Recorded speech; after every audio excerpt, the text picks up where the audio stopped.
자, 이제 과제 중심 모델의 개입 목표와 개입 과정에 대해서 알아보도록 하겠습니다. 자, 과제 중심 모델의 개입 목표는, 과제 중심 모델은 앞서도 얘기했지만 굉장히 구조화된 체계적인 개입이라고 할 수 있어요. 그래서 우리가 구조화됐다라고 하는 거는 뭐 기간이 일단, 기간을 결정을 하고, 또 기간 동안에 또 어떤 과정을 통해서 개입할 것인지 뭐 이런 것들 뭐 누가 뭐 할 거고 뭐 몇 번 언제 몇 번 만나고 이런 모든 것들을 틀을 만들어 놓는 거죠. 그렇기 때문에 굉장히 계획적이고 구조화되어 있고 또 의도적인 그런 과정을 통해서 클라이언트의 문제를 구체적인 뭘 함으로써 과제를 해결함으로써 과제를 수행함으로써 해결해 나가고자 하는 것, 과제를 통해서 해결해 나가고자 하는 거예요. 그래서 의도적이다, 계획적이다, 뭐 이런 것들 뭐 당연하겠죠. 그래서 이런 과제를 해결하는 과정을 통해서 이제 클라이언트는 자신의 문제를 해결한다. 즉 과제 자체가 목표가 될 수 있고 수단이 될 수 있다라고 아까 말씀드렸어요. 자, 그렇기 때문에 자, 클라이언트가 자신의 문제를 해결하는 거죠. 과제를 했다라고 하는 거는 그러면 이 경험을 통해서 이후에 또 유사한 문제가 발생했을 때 스스로 그 어려움들을 극복해 나갈 수 있게끔 쉽게 말하면 늘 제가 말씀드리는 거, 대처 능력을 향상시킬 수 있도록 해주는 거예요. 그쵸? 즉, 과제를 내가 뭔가를 해봤어요. 그러면 이후에 또 그런 비슷한 상황이 되면은 이미 내가 경험해봤기 때문에 또 그런 문제를 해결을 할 능력이 생기는 거죠. 그럴 수 있게 만들어주는 거예요. 자, 그거를 목표로 우리가 과제 중심 모델을 활용을 합니다. 자, 과제 중심 모델은 이 개입 과정을 이해하는 것도 굉장히 중요합니다. 자, 과제 중심 모델은 크게 지금 보면은 하나, 둘, 셋, 넷, 다섯 개잖아요. 그런데, 엄밀히 말하면 다섯 단계라고 볼 수 있지만, 시작하기 요 단계는 단계로 생각하진 않고요. 1단계, 즉, 문제 규명, 계약, 실행, 종결, 요거를 단계로 보고 있어요. 그래서 1단계가 시작하기 단계 이외에 1단계가 문제 규명하고 2단계는 계약하고 3단계는 실행하고 4단계는 종결하는 그래서 4단계로 되어 있다라고 보통 여러분들이 이해하시는데 근데 전체적으로 봤을 때는 5개죠. 근데 그 단계 구분은 문제 규명부터 단계 규정을 하기 시작한다는 거예요. 자, 어쨌거나 이제 시작하기부터 이제 이 과제 중심 모델은 이루어집니다. 자, 시작하기 단계에는 우선은 아직은 클라이언트의 문제를 파악하지 않는 단계예요. 이 단계는. 자, 이 시작하기 단계가 어떤 의미냐면은 이 클라이언트는 어떤 클라이언트인지를 파악하는 거예요. 즉, 이 클라이언트가 자발적으로 자신의 문제를 해결하기 위해서 왔는 건지 아니면 누구에 의해서 이렇게 강제로 와서 이렇게 마지못해 앉아 있는 건지 어떤 클라이언트인지를 여러분들이 아셔야 돼요. 왜냐하면 어떤 클라이언트인지를 여러분들이 아셔야지 이제 이 이후에 진행되는 과정, 그럼 단계들로 들어갈 수가 있게 되는 거예요. 자, 우선 클라이언트가 자발적이다. 자, 여러분들 이제 이 과제 중심 모델 앞서 얘기했지만 클라이언트의 동기화가 굉장히 중요하다고 말씀드렸잖아요. 그렇기 때문에 자발적으로 내가 이런 문제가 있어요. 그래서 이런 문제를 해결하고 싶어요. 라고 찾아온 클라이언트들은 일단은 사회복지사와의 상담이 굉장히 시작이 좋아요.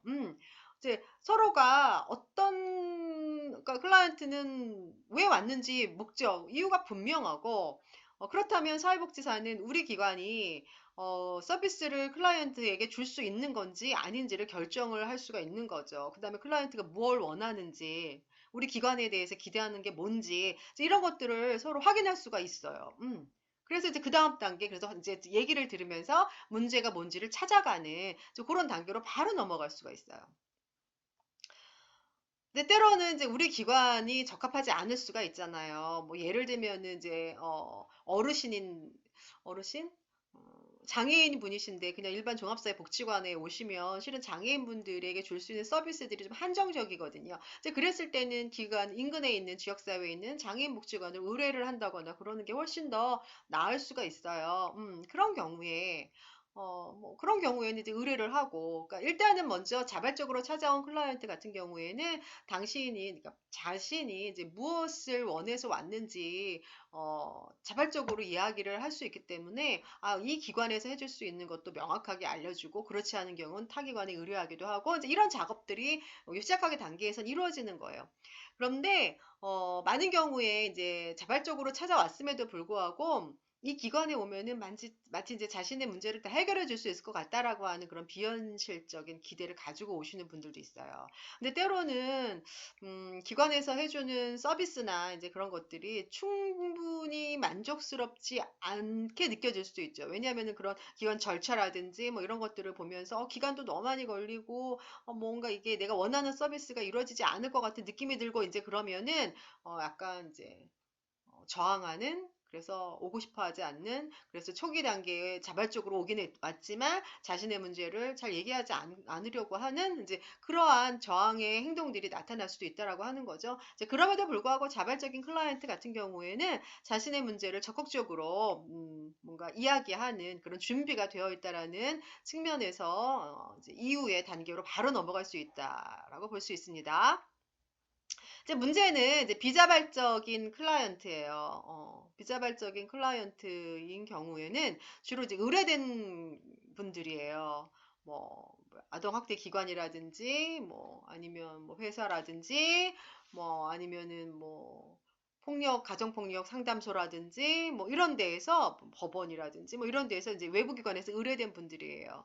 어, 아니면 이제 청소년들 같은 경우에는 이제 보호처분 기관에서 뭐 의뢰해서 상담받게 한다거나 뭐 이런 경우예요. 그래서 이분들은 일단은 내가 이 서비스를 받으러 오는 거에 대한 거부감이 있어요. 기분도 별로 안 좋고, 그리고 더군다나 이제 그 문제에 대해서 크게 자신의 잘못이라고 생각하지 않는 분들은 거부감을 느끼기도 하고, 또 내지는 약간의 이제 그런 수치심도 느끼시기도 하고, 그래서 이 기관에 와서 뭔가 상담받고 서비스를 받는 것 자체를 좀 좋아하지 않아요. 그래서 협조적이지 않아요. 그래서 동기가 충분히 이끌어지지 않은 분들이 많아요. 자, 그랬을 때, 뭐, 이제 청소년 같은 경우에는 강제로 보내면은 이제 다리를 뭐, 옆으로 삐딱하니 앉아서 내가 여기 왜 앉아 있는지, 말도 하지 않고, 뭐, 대꾸도 하지 않고, 뭐, 이런 경우도 되게 많아요. 자, 그랬을 때, 어쨌거나, 이제 이런 분들이 와도 우리가 그 의뢰한 기관에서 얘가 문제가 있으니까 어떻게 좀 해주세요 하고 보낸 거거든요. 그럼 의뢰한 기관이 요구하는 목적이 있어요. 목표가 있어요. 이런 문제가 있으니 이런 거를 좀 해결해 주세요라고 보낸 거예요. 그럼 의뢰한 기관에서 의뢰한 이유를, 문제와 목표가 무엇인지를 우리가 확인할 필요가 있고요. 그 다음에 또 이 비자발적인 클라이언트라 할지라도 자신이 생각하는 문제가 뭐다라고 자신의 견해가 있을 거 아니에요. 그런 견해도 들어봐야 돼요. 그래서 기관에서 원하는 거, 그 다음에 클라이언트가 생각하는 것 또는 원하는 것 사이에 좀 불일치되는 것이 있거나 또는 일치되는 것이 있거나 이런 것들을 확인하셔서 가능하면 기관과 그 다음에 비자발적인 클라이언트라 할지라도 좀 더 일치되는 그러한 목표나 문제나 이런 것들을 우리가 확인하고 그걸 해결하려고 노력을 해야 되죠. 이제 그런 중재하는 역할을 사회복지사가 시작하는 단계에서는 해줘야 되는 거예요. 이제 기관에서 이런 것들을 지금 선생님을 우리 기관에서 이제 해결해 달라고 보냈는데 선생님은 뭐 동의를 하느냐, 선생님이 보시기에 또 당신이 이제 혹시 어떤 문제가 있느냐, 뭐 변화되길 원하는 것이 무엇이냐, 이제 이런 것들을 들어야겠죠. 듣고 기관에서 원하는 것과 좀 합일점을 찾아야 되는 거, 이게 시작하기 단계에서 이루어져야 돼요. 그래야지 그 다음 단계 이제 문제를 들으면서 어떻게 해결할 것인지를 우리가 쭉 과정을 진행시켜 나갈 수 있습니다. 자, 그래서 이제 클라이언트가 이제 참여할 수 있는 준비 자세가 됐느냐를 우리가 시작 단계에서는 확인하는 거예요. 자발적인 경우에는 됐으니까 이제 그 다음 단계로 바로 넘어가고, 비자발적인 경우에는 아직은 되지 않았으니까 뭔가 동기화를 시켜주고, 뭔가 합일점을 찾아서 우리가 같이 이 과정에 같이 잘 협력해 보자. 자, 그러한 동기화를 시켜주는 거예요. 비자발적인 경우에도. 그래서 시작 단계는 동기화 시켜주기 위해서, 우리가 이제 클라이언트를 만나는다라고 보신다면 이제 그 다음부터는 이제 좀 더 계획적이고 이런 체계적인 과정들을 통해서 이제 문제를 해결해 나가는 거예요. 그래서 첫 번째 단계가 문제 규명 및 확인 단계다라고 우리가 할 수가 있습니다. 자, 문제가 뭔지 찾는 거죠. 그런데 문제 누가 제시해 줘야 돼요? 클라이언트가 제시하는 거죠? 클라이언트가 제시하는 문제가 무엇인지 우리는 열심히 일단 들어야 되겠죠? 그래서 현 상황에서 클라이언트가 자신의 문제를 뭐라고 보는지, 뭘 문제라고 보는지, 클라이언트가 생각하는 것들 중심으로 이야기하게 하고, 사회복지사는 클라이언트가 잘 이야기할 수 있게끔 여러 가지 우리 그 면접 방법 배웠잖아요. 그쵸? 면접 기법 배웠잖아요. 그런 기법들을 활용해서 클라이언트의 이야기를 끌어내야 되겠죠. 그래서 여기서 이제 문제 규명 단계에서는 우리가 클라이언트, 그러니까 전문가 입장에서 봤을 때, 아, 이게 문제인데, 왜 저 사람은 이걸 문제라고 생각하지 않지? 그래서 이게 혹시, 본인이 좀 더 변화돼야 될 거라고 생각하지 않나요? 라고 하는 거 아니에요. 그래서 여기서는 충분히 클라이언트 입장을 들으시고, 전문가의 입장은 조금 뒤로 미루시고, 클라이언트가 호소하는 문제 중심으로 문제 규명 단계에서는 이야기를 충분히 이끌어내야 합니다. 자, 이 단계에서 해야 될 게 있어요. 우리가 이제 클라이언트의 이야기를 일단 들었죠? 들었어요.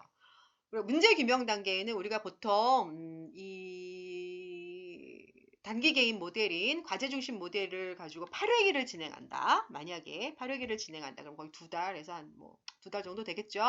그러면 8회기를 진행하는 동안 문제 규명 단계는 1단계는 1회기예요. 나머지 2회기에서 7회기 정도까지는 개입 단계예요. 실행하는 단계죠. 그 다음에 1회기 정도는 이제 우리가 평가하고 종결하는 단계예요. 그 굉장히 어때요? 진행 속도가 빨라야 돼요. 빨리빨리 뭔가를 하게 하고 빨리빨리 효과를 거두어서 종결할 수 있게끔. 그러니까 우리가 문제 규명 단계에서 너무 많은 얘기를 너무 막 깊이 있는 얘기까지 우리는 다 들을 수가 없어요. 정말 확실하게 변하고자 하는 그 뚜렷한 문제를 중심으로 우리는 클라이언트에게 과제를 주고 사회복지사도 과제를 수행하고 그러는 과정을 통해서 문제가 해결될 수 있게 도와주는 거예요. 그래서 문제 규명 단계 1단계는 보통 이제 길게 잡았을 때는 1회기에서 1회기, 2회기까지가 되고 만약에 정말 단기 8회기 정도의 전체를 구조화했다면 1회기에서 문제 규명을 해야 되죠. 그 문제를 잘 규명해야지 우리가 어떤 게 표적 문제고 그 다음에 이것과 관련된 상황들은 어떤지 이런 것들을 확인을 해야지 그것과 관련돼서 이제 그 다음부터는 개입을 해야 되잖아요. 실행을 해나가야 되잖아요. 과제를 만들고 실제 실행하고 막 이래야 되는 거잖아요. 그랬을 때 1단계에서 문제를 규명할 때 클라이언트 이야기를 잘 듣는 걸 토대로 신속하게 클라이언트의 표적 문제를 정하고 그 다음에 클라이언트의 문제와 관련된 여러 가지 상황, 뭐 과거에는 어땠는지, 뭐 클라이언트가 현재 장점이 뭐고 단점이 뭔지, 가족 관계는 어떤지 이런 것까지 쫙 들어야 돼요. 그걸 통해서 정확하게 문제를 파악할 수 있어야 돼요. 그게 사정이에요. 그런데 이거를 신속하게 초기에 1회기에 사정한다는 거예요. 자, 이게 표적 문제와 관련돼서 이러한 것들이 충분히 규명이 되어야지 그러면 이렇게 해결해 놔야겠구나. 이런 목표를 세우고 이런 과제를 만들어야겠구나라는 게 그 다음에 결정이 되는 거예요.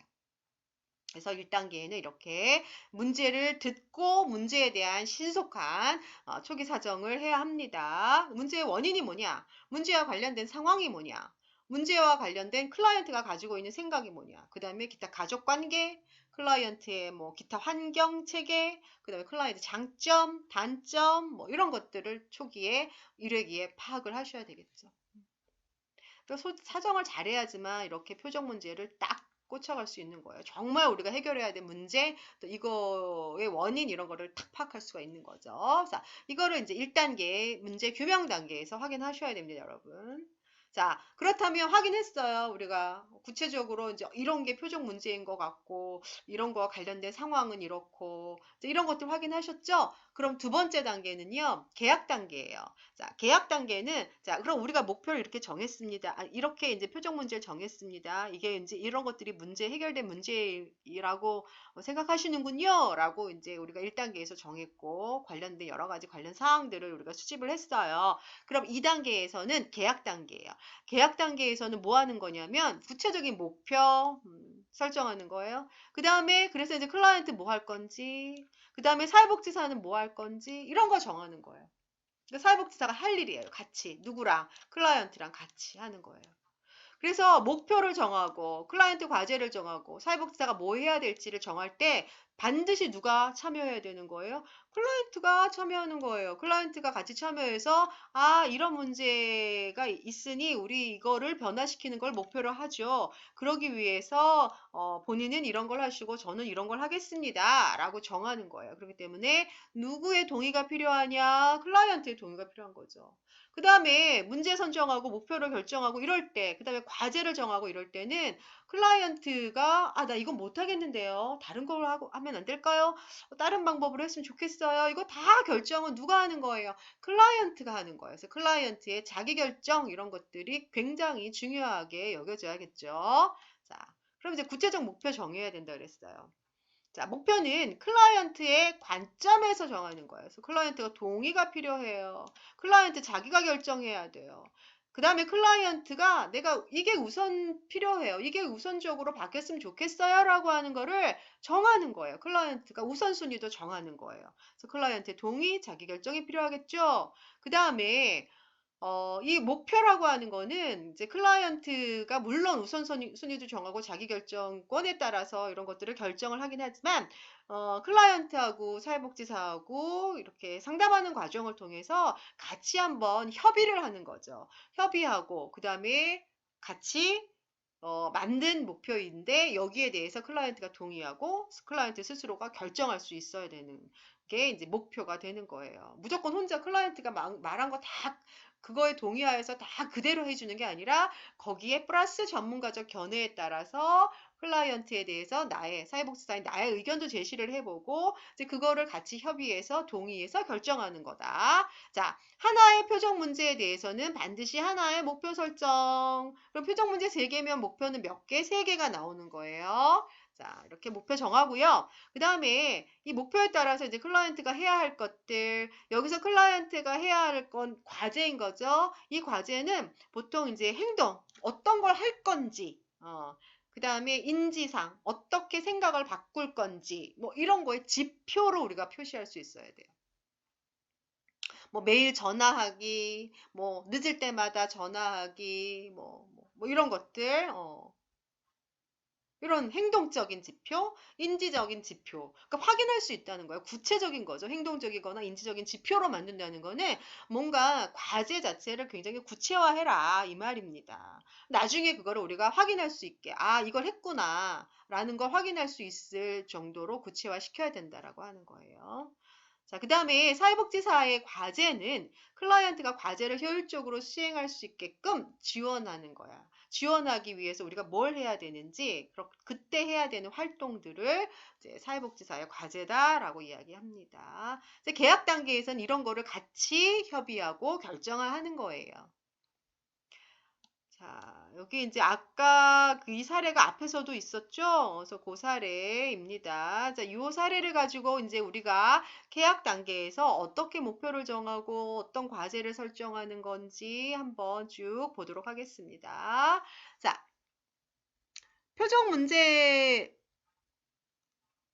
자, 표적 문제는 아까 뭐라 그랬어요?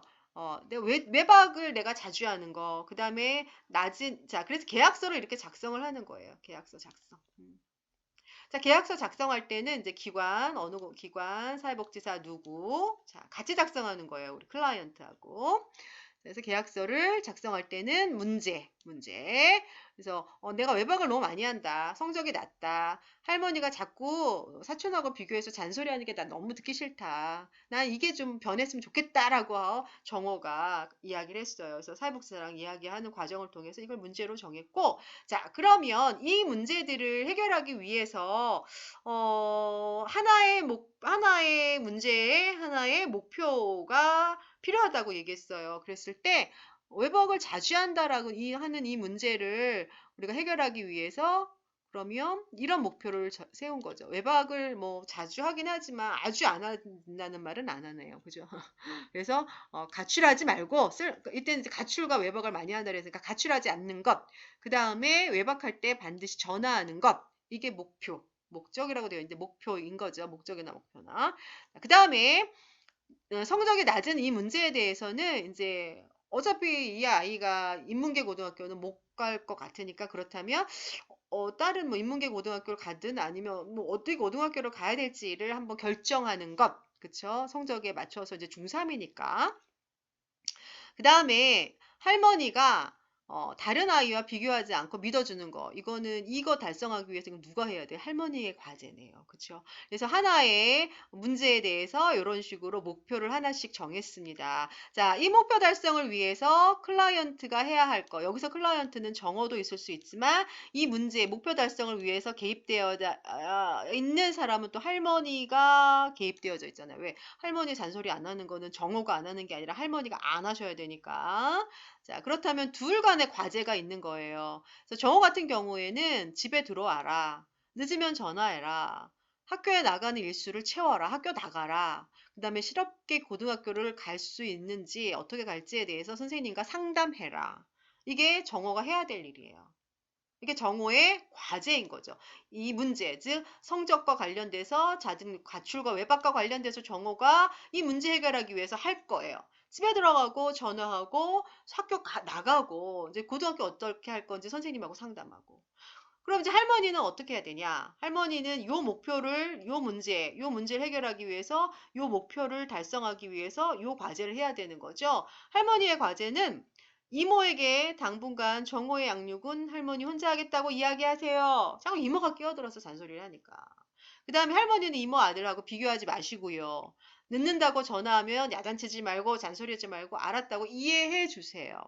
왜냐면 이제 이 시기는 지금 할머니랑 같이 사니까 이제 조선 가정에 특히 청소년들이 갖고 있는 문제죠. 그러니까 너무 세대적인 갈등이 많이 나니까 할머니도 도저히 이 아이가 이해가 되지 않고 특히 청소년기가 잘 이해가 되지 않는 거죠. 그리고 이제 이 아이도 할머니랑 너무 세대 차이가 나니까 할머니한테 뭐 고민을 말한다거나 하는 것도 너무 싫고 이제 그런 갈등에서 나오는 문제라고 볼 수 있어요. 그렇기 때문에 할머니가 조금 이해해줘라, 아이를. 이것이 이 문제를 해결하기 위해 또는 목표를 달성하기 위해서 클라이언트인 정어와 할머니가 해야 될 과제입니다. 자, 그렇다면 이 목표를 달성하기 위해서 사회복지사는 어떤 과제를 해야 되냐면 선생님하고 뭐 상담이나 뭐 학교 선생님이죠. 를 통해서 이 아이가 갈 수 있는 학교가 어떤 학교들이 있는지 한번 알아봐 주고 그 다음에 정호가 졸업할 수 있는지도 선생님한테 한번 물어봐 주고, 그 다음에 할머니에게 이제 저녁마다 전화해서, 아유, 할머니 힘드시죠? 아유, 그래도 조금 이해하시고, 잘 이해하시다 보면 정호가 또 금방 다시 제자리로 돌아올 거예요. 이렇게 할머니 격려해 주는 거. 그 다음에 정호에게, 지금 정호 같은 경우에는 자기를 이해해 줄 수 있는 사람이 주변에 없잖아요. 그래서 이모도 그렇고, 할머니도 그렇고, 할아버지도 그렇고, 엄마는 지금 그렇고. 그렇기 때문에 정호가 좀 마음을 잡고 공부도 좀 할 수 있고 또 학교를 잘 나갈 수 있고 할머니나 이모와의 갈등에서 조금 아이가 심리적으로 안정감을 가질 수 있게끔 하기 위해서 뭔가 멘토를 소개시켜 주면 좋을 것 같아요. 그래서 이런 멘토를 소개시켜 준다거나 이런 것들은 사회복지사가 할 거예요. 즉 목표를 달성하기 위해서 뭔가 걸림돌이 있는 거, 그 다음에 뭔가 해결해 줘야 할 것들, 연결해 줄 필요가 있는 것들 이런 것들을 알아봐주고 해주는 것들이 바로 사회복지사가 하는 과제입니다. 여러분들은 이제 대충 목표는 어떤 거고, 문제는 어떻게 정하고, 목표는 어떤 거고, 그 가운데서 과제는 어떤 것들이고, 이런 것들 여러분들 이해하셨나요? 그래서, 여기서 보시다시피, 클라이언트가 적극적으로 참여하고 또 동기화가 잘 돼야 돼요. 그쵸? 비자발적으로 와가지고 난 몰라요 뭐 이러고 있으면 못한다는 거예요. 그래서 동기화가 되는 거예요. 왜 이거 다 해야 되니까. 그쵸? 그다음에 사회복지사의 역할이 따로 있다라고 하는 거, 이제 이런 것들이 과제 중심 모델에서 다뤄지는 거고요. 우리가 과제 중심 모델은 구조화되어 있다라고 얘기를 누누이 했잖아요. 그래서 이런 것들을 쭉 정하시는 것뿐만 아니라 언제부터 언제까지 우리는 만난다. 8주간 만나네요. 그래서 주 1회 만난다. 각각 개별 면담하고 2주에 한 번은 같이 만난다. 면담 장소는 여기고 언제 만난다. 이런 것들을 쭉 정해주는 거죠. 이래서 구조화됐다라고 얘기하는 거예요. 그래서 계약서를 이렇게 작성하고 이렇게 서명까지 하죠. 서명까지 하고. 그러니까 이러한 모든 과제나 목표나 문제나 이런 것들은 클라이언트하고 합의하고 동의하고 클라이언트의 자기 결정에 따라서 이런 것들을 다 작성을 하는 거죠. 자, 그래서 2단계에는 이런 계약서 작성을 합니다. 자, 이제 3단계에서는 실제로 앞서 이러한 과제들을 이제 수행해 나가는 단계예요. 그렇죠? 각각의 과제를 수행해 나가는 단계입니다. 이제 보통 빠르면 이 실행 단계 8회 기준이다. 그러면 2회부터 바로 시작을 하죠. 계약서 딱 하고 이제 그다음부터 바로 실행해 나가는 거예요. 그래서 2회부터 7회까지 보통 실행 단계가 쭉 진행이 되는 거예요. 자, 이 실행 단계는 뭐 과제를 그냥 하세요가 아니라 일주일에 한 번씩 또 만나잖아요. 그래서 과제가 잘 되고 있는지 또 점검도 하고, 근데 과제를 했는데 이 과제가 조금 문제 해결하는데 조금 도움이 안 되는 것 같아. 그러면 다른 과제를 또 같이 논의해서 결정을 하기도 하고, 이 과제를 수행하는데 뭔가 다른 걸림돌이 생겼어요. 그럼 그것이 무엇인지 또 확인을 해야 돼. 그래서 그 걸림돌을 또 사회복지사는 또 제거를 하고 또 그럼 사회복지사의 과제가 또 되는 거죠. 이런 것들을 확인하는 거예요. 그래서 우리가 앞서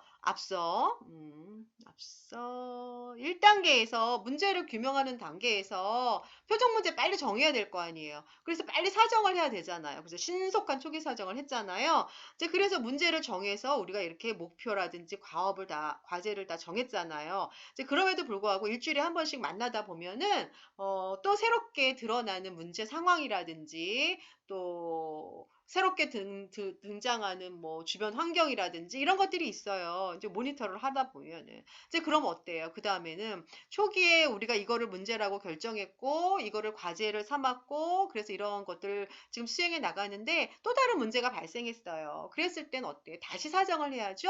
이제 그걸 우리가 후속 사정이다. 과정이 진행되는 동안에 하는 사정, 우리가 후속 사정이라고 얘기를 하는데요. 이런 후속 사정도 이 1회기에서 7회기 이제 실행하는 과정 속에서는 진행이 될 수 있어야 된다라고 하는 거예요. 자, 그래서 이제 그렇다면 후속 사정에서는 물론 이제 초기 사정이 우리가 다 맞을 수는 없어요. 그렇기 때문에 초기에 사정했던 거를 기초로 해서 걔를 약간 수정하고 보완하는 거예요. 그래서 초기 사정에서 우리가 알지 못했던 것이 있으면 좀 보완하기도 하고 또 그때 이제 미처 깨닫지 못했던 이제 뭔가의 장애물들이 있으면 이제 그런 것들을 발견해서 그걸 해결하기 주기 위한 여러 가지 개입에 대한 뭐 과제들을 다시 만드는 거죠. 자, 그랬을 때 이제 후속 사정할 때 우리가 해야 될 거는 뭐냐면 사회적인 어떤 맥락, 뭐 물리적인 환경이 지금 어떻게 달라졌고 또 관계가 좀 어떻게 달라졌고 예전에는 친구가 좀 뭐 있었어요. 정호 같은 경우에 만약에 친구가 전혀 없었어요. 그래서 우리가 초기 사정할 때는 근데 그래서 이제 멘토를 소개시켜 주기로 했잖아요. 근데 정호가 멘토를 소개시켜 줬더니 좀 부담스러워 하는 거예요. 그래서 자기는 그냥 친구한테 자기 속마음을 얘기해 줬으면 좋겠는데, 뭐 이런 얘기를 해요. 그러면은 혹시 주변에 정호하고 친한 친구가 있는지 누군지를 찾아보고, 또 그 친구가 같이 이렇게 꼬박꼬박 일주일에 한 번씩 만나서 정호의 고민 상담, 그렇죠. 이게 솔리언 또래 상담이라 그러죠. 또래 상담이라 그러죠. 그런 걸 해줄 수 있는지도 한번 찾아보는 거예요. 그래서 이런 것들을 한번 찾아보는 거. 이런 관계망을 또 우리가 확인해 보기도 하고, 혹시 뭐 경제적인 상황이 또 뭐 나빠진 것이 있는지, 뭐 가족 관계 그 사이에 변화가 있는지, 뭐 이런 것들을 살펴보는 거죠. 그래서 그 부분에서 좀 변화를 줄 수 있는 게 뭔지를 살펴봐서 변화를 줄 수 있게끔 또 개입 전략을 좀 마련하는 거죠. 그래서 좀 전에 얘기했던 것처럼 대학생 언니 오빠 멘토링보다는 또래 상담이 나는 더 좋다. 그러면 이제 멘토링 오빠 미안하지만 감사합니다 하고 이제 보내고 이제 또래를 또 이렇게 찾아서 상담해 줄 수 있게끔 연결해 주는 거예요. 뭐 이런 것들. 그렇기 때문에 이제 후속 사정이 필요하고 이제 이러한 것들은 이제 사회적 맥락에서 문제를 파악했을 때 이제 그러한 다른 개입 방법을 우리가 선택해 볼 수 있는 거고 자, 그 다음에 이제 후속 사정할 때 우리가 사정하는 그 목록, 항목 중에 하나가 이런 사회적 맥락 이외에 인지정서적 상황이에요. 지금 현재 우리 클라이언트인 정호의 마음, 속마음, 어, 정서적인 거, 뭐 이런 것들 확인해 보는 거예요. 어떤지, 기분이 어떤지, 요즘 상태가 어떤지, 예전보다 어떻게 나아졌는지, 이런 것들 확인하는 거죠. 근데 예전에 비해서 할머니에 대한 분노 감정이나 막 그런 화나는 감정은 줄어들기는 했지만, 이제 성적이 오르지 않고, 이제 앞으로 자신의 미래에 대해서 너무 우울하고, 막 애가 그래요. 그래서 굉장히 이제 우울감에 사로잡혀 있다. 뭐, 이제 그렇다면 그 우울감에 사로잡혀 있는 거를 해결해 주기 위해서는 뭐 나와 만났을 때 뭐 서로 이제 그런 즐거울 수 있는 그런 활동들을 해본다거나 뭐 그런 식으로 그러니까 이 아이가 가지고 있는 그런 뭐 정서적인 거, 인지적인 거 상태를 확인해서 뭔가 변화가 필요한 부분이 있다면은 다시 그것도 개입을 하나의 선택을 해서 이 아이한테 개입을 해야겠죠. 그래서 인지정서적 상황도 파악하고 하는 거예요. 자, 그 다음에 그래서 후속 사정할 때 우리가 뭐 탐색되는 문제는 뭐 이런 문제 찾아보세요. 뭐 하는데 뭐 표정 문제가 얼마나 자주 일어나는지, 뭐 누구와 함께 일어나는지, 언제 일어나는지, 뭐 그 선행 사건에 있어서의 뭐 선행 사건은 언제 그런 행동을 할 때 그런 행동하기 전에 무슨 일이 있는지, 결과가 어떤지, 어떤 상황에서 그런 문제가 나타나는지 이런 것들 물어봐 주시면 되는 거예요. 주로 이제 이런 맥락에서 우리가 듣다 보면 이제 사회적 맥락에서 이제 어떤 문제가 혹시 또 발생되는지 이 아이의 심리적인 상태는 지금 어떤지 이런 것들을 잘 파악하다 보면은 우리가 이제 앞서 세워놓은 그런 목표라든지 과제라든지 이런 것들에서 조금 수정 보완을 할 필요가 있다라고 보여집니다. 이런 것들을 해나가는 게 이제 실행 단계에서 이루어지는 일들이에요. 우리가 이제 그런 사정을 하다 보면은 그렇다면 이제 아 이게 문제구나 앞서 밝혀지지 않았는데 이런 것들이 또다시 이제 문제로 나타났구나. 그럼 이 문제를 해결하기 위해서 어떤 방법을 우리가 취해야 될까? 대안 선택, 대안 마련을 해야겠죠. 아까 얘기했잖아요. 대학생 언니 오빠를 멘토링을 했더니 좀 부담스러워서 싫은 거예요. 이제 왜냐하면 자기는 또래하고 얘기를 하는 게 더 편안하다. 뭐 이러면은 이제 그게 사정 결과 이제 그런 것들을 확인이 됐으면 그럼 대안을 마련해야겠죠? 그럼 또래 상담 할 수 있는 애를 찾아서 또래 상담 연결해 주는 거. 이게 대안 마련인 거잖아요. 그쵸? 그다음에 뭐 또 뭐가 있었지? 음, 또래 상담하는 거 말고. 그다음에 굉장히 이제 심리적으로 우울감이 너무 깊어졌어요. 그래서 과제를 진행해 나가는 게 이 아이가 뭐 좀 쉽지 않은 거예요. 그랬을 때 우울감을 해결해 주기 위해서 뭐 같이 뭐 가족과 함께 뭐 나들이 가족과 함께 가는 건 싫어할 수 있겠다. 그러면 또래와 함께 뭐 영화를 보게 한다거나 영화를 볼 수 있게 한다거나 뭐 이런 뭐 어디를 잠깐 뭐 바람을 쏘일 수 있게 한다거나 뭐 이런 것들을 통해서 이 아이의 우울감을 해결해 줄 수 있는 이제 그런 대안들을 마련할 필요가 있는 거죠. 그래서 뭐 했으면 좋겠니? 라고 물어보는 거예요. 어떻게 했으면 좋겠니? 그래서 사회복지사는 그러면은 선생님은 이 문제를 너가 해결하기 위해서 선생님 어떤 걸 도와줬으면 좋겠어? 이렇게 물어보는 거죠. 그럼 뭐 또래 상담을 하고 싶어요. 그럼 또래 상담할 수 있는 친구를 알아봐 줄까? 아니면 네 친한 친구 중에 한번 부탁을 해볼까? 뭐 이런 거. 이런 걸 통해서 대안 마련하는 거죠. 자, 이렇게 대안이 마련되어 있으면 이제 앞서의 과제가 조금 달라졌겠죠? 그럼 이제 과제가 또 잘 수행되고 있는지 우리는 뭘 해야 돼요? 점검해야죠. 이거 모니터링 하는 거예요. 과제 잘 되는지, 효과가 있는지 회기마다 늘 그러니까 이게 늘 점검을 하는 거죠.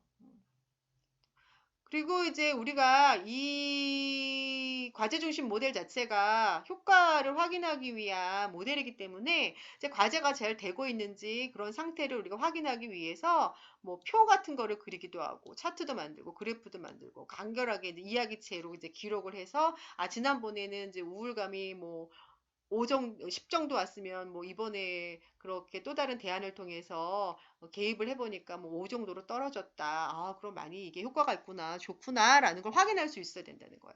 아니면은 뭐 그렇게 차트를 만들기 어려우면은 뭐 관찰일지 같은 걸 써가지고 지난번에 이러이러한 것들을 호소했는데 이번에 만났을 때는 그런 것들이 많이 해결됐다라고 얘기하고 기분도 많이 좋아졌더라. 이렇게 이제 기록을 하는 걸 통해서 이런 과제들이 지금 잘 수행되고 있어서 이 아이의 문제가 잘 해결되어 나가고 있구나라고 하는 걸 점검할 수 있어야 되는 거예요. 또 누누이 말하지만 과제 수행 과정에서 이제 나타나는 이제 예기치 못한 장애물들이 있단 말이에요. 그랬을 때는 그거를 없애주기 위해서 뭔가 또 다른 과제를 또 수정하고 보완할 필요가 있는 거죠. 그러기 위해서 다시 어디로 돌아가는 거예요? 후속 사정으로 또 돌아가서 또 문제가 생겼으면 또 걸림돌을 없애기 위한 사정을 통해서 또 대안 마련하고 또 잘 그거를 하고 있는지 모니터링하고 이게 계속 이제 실행 단계에서는 이런 것들이 계속 진행이 되는 거야. 매주 만나서 우리가 확인을 한단 말이에요. 그럼 또 이게 문제네? 그럼 이렇게 해볼까? 이렇게 하고. 그래서 궁극적으로 목표 자체를 완전히 변화시키지는 않을 수 있지만 그 목적이나 목표를 수행하기 위한 그런 과제들은 조금씩 달라질 수 있다는 거예요. 이제 그거를 확인하는 게 회기마다 진행되는 사정들, 그걸 통한 뭐 대안들, 모니터링 이걸 통해서 확인할 수 있는 거죠. 그래서 실행 과정은 그래서 이런 식으로 쭉 진행이 됩니다. 그래서 이렇게 진행하는 과정을 통해서 이 이제 클라이언트의 문제가 잘 해결되어 가고 있구나라고 하는 거를 또 우리는 이제 점검할 수가 있는 거죠. 자, 이런 과정이 쭉 진행이 되면 마지막 한 회기 정도는 종결 회기로 남겨놔야 돼요. 어.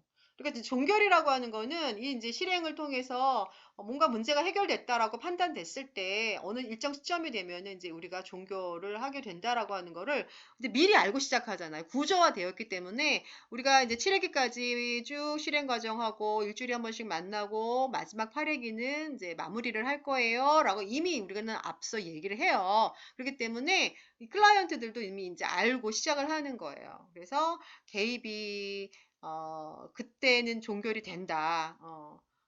라는 거를 알기도 하고 이제 그때 되면 여태까지 우리가 했던 거를 점검해 보고 어떤 것들이 잘 되어 있는지 또 이런 것을 잘 된 것을 토대로 앞으로 이런 유사한 문제가 생겼을 때 이런 식으로 대처해 나가면 좋겠다라고 하는 것들을 이제 클라이언트 분들에게 알려주기도 하고 하죠.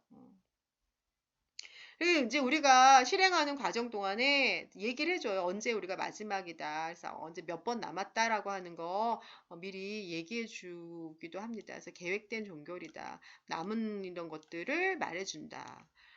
그 다음에 이제 최종 마지막 종결 단계에서 아까도 얘기했지만 우리가 여태까지 해왔던 과제를 쭉 회고하는 거예요. 처음엔 이랬는데 이제 진행되는 과정 속에서 이런 과제들을 수행해 왔고 그래서 이런 문제들이 어느 정도 좀 해결이 된 것 같다라고 보여지고 이제 이런 거죠. 그래서 과제를 점검하고 회고하고 어느 정도 효과가 있고 성과가 있는지를 이제 같이 클라이언트 분과 같이 이걸 마무리를 해나가는 거예요. 그 다음에 이런 것들을 하는 걸 보니 이제 앞으로 이런 문제가 발생됐을 때는 지금처럼 해왔던 것처럼 이렇게 하시면 스스로 잘 해낼 수 있을 거예요. 라고 문제를 해결할 수 있는 능력이 이미 당신은 획득됐다라는 거를 이야기해 주면서 격려하고 이제 이 단계를 마무리하게 되는 거예요.